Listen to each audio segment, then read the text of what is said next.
लोकसभा के क्या कहेंगे? नहीं, एक तो मैं इंडिया गठबंधन की तहे दिल से आभारी हूँ कि उन्होंने मुझ पे विश्वास दिखाया और मुझे फिर एक बार उम्मीदवारी दी है। और आप देख रहे हैं कि सुनेत्रा भाभी जो मेरी बड़ी भाभी है और जो संस्कार मुझ पे हुए हैं उसमें बड़े भाई की बीवी जो हमारी भाभी होती है वो भाभी माँ समान होती है। और ये षड्यंत्र भारतीय जनता पार्टी का है जिन्होंने मेरी माँ को मेरे खिलाफ लड़ाने का षड्यंत्र किया है। क्योंकि भारतीय जनता पार्टी हमें लड़ाई क्यों कर रही है? क्योंकि वो आदरणीय पवार साहब को खत्म करना चाहते। ये मेरा स्टेटमेंट या आरोप नहीं है, भारतीय जनता पार्टी के वरिष्ठ नेता आप ही के चैनल पे बोल रहे थे कि ये इलेक्शन में हमको शरद पवार को खत्म करना है, ये उन्होंने कहा है। तो ये लड़ाई हमारे फैमिली की नहीं है, लेकिन भारतीय जनता पार्टी की गंदी राजनीति है जिसमें वो पवार साहब को खत्म करना चाहते हैं। मैम, लेकिन फिर जैसा चल रहा है कि परिवार के अब दो लोग आमने सामने होंगे जो अब तक साथ में रहते हैं, वो सब जो चल रहा है उसको लेकर क्या कह रहे हैं? नहीं, मुझे देखो, मेरे लिए ये पर्सनल लड़ाई नहीं है, ये वैचारिक लड़ाई है। हमारे जो गलत काम भारतीय जनता पार्टी करे, भरे भ्रष्टाचार हो, बेरोजगारी के खिलाफ कुछ नहीं कर रही है, महंगाई बढ़े जा रही है, तो मेरी लड़ाई ये किसी व्यक्ति के साथ नहीं है, उनकी सोच के साथ, उनकी पॉलिसीज के खिलाफ है। इंडिविजुअली मैं राजनीति में आज तक आप सबने मुझे 18 साल से देखा है, मैंने कभी किसी के बारे में टिप्पणी कभी भी नहीं की है। तो I'm sorry, I'm asking too much, but जब आप मैदान में होंगे तो आपको उनके खिलाफ बोलना होगा। नहीं, जरूरी नहीं है। मैंने पहले भी आपको कहा कि बड़े भाई की बीवी ये भाभी होती है और भाभी माँ के समान होती है। ताई, उमेदवारी जाहीर झाली, तुमच्या विरोधात सुनेत्रा ताई असणार काम?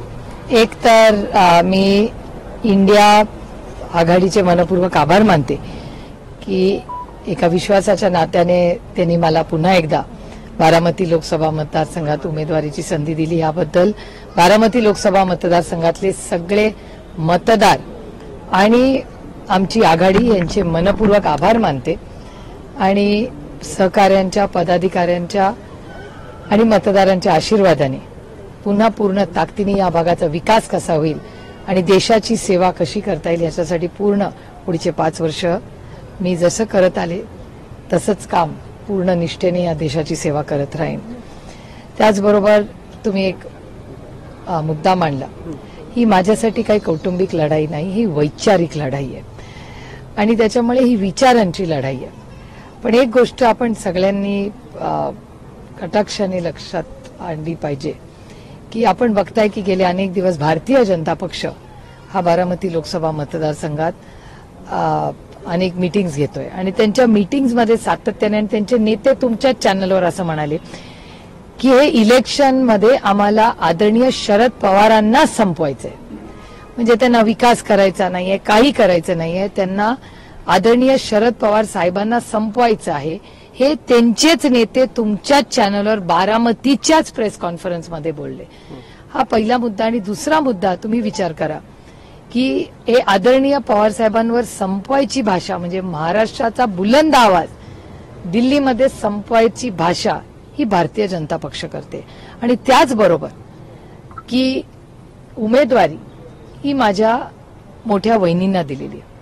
एक तर ज्या संस्कृतीत मी वाढले त्या संस्कृतीमध्ये मोठ्या भावाची बायको म्हणजे ती आईच्या जागेवर असते आणि बडी भाभी ये माँ के समान होती है। त्याच्यामुळे आईच्या जागेवर वहिनी माझ्यासाठी आहेत, माझ्या मोठ्या भावाच्या बायको आहेत त्या एक।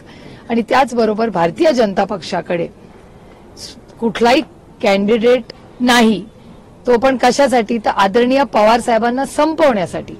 हेच गलिच्छ राजकारण भारतीय जनता पक्ष करत आहे आणि त्याच्यामुळे वहिनींना, म्हणजे खरं तर अतिशय सुसंस्कृत आमच्या बहिणी आहेत, आम्हाला आमच्या घरात अनेक वर्ष त्या राहिलेल्या आहेत, म्हणजे त्या लग्न होऊन जेव्हापासून आल्या त्या जशी मी पवारांची लेक आहे तशीच वहिनी ही पवारांचीच लेक म्हणून अर्थातच त्यांचा मान सन्मान आम्ही केलाय। आणि वहिनीचा, मोठी वहिनी आई असल्यामुळे तिचा मान सन्मान हा केलाच पाहिजे, हे माझे संस्कार आहेत। आणि त्याच्यामुळे त्यांना उभं करणं म्हणजे हे भारतीय जनता पक्षाचं षडयंत्र आहे आणि हे षडयंत्र आदरणीय पवार साहेबांना संपवण्यासाठी आहे.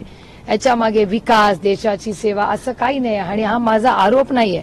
ते जे बोलतात, ते जे भाषणामध्ये भारतीय जनता पक्ष बोलतो त्याचा अर्थ हा होतो. पण ताई, यावेळेस वेगळी परिस्थिती आहे. दोन राष्ट्रवादी समोरासमोर आहे. एकाही काळी अजितदादा तुमच्या सोबत होते, आज ते विरोधात असणार आहे. हेच तर षडयंत्र आहे ना. मराठी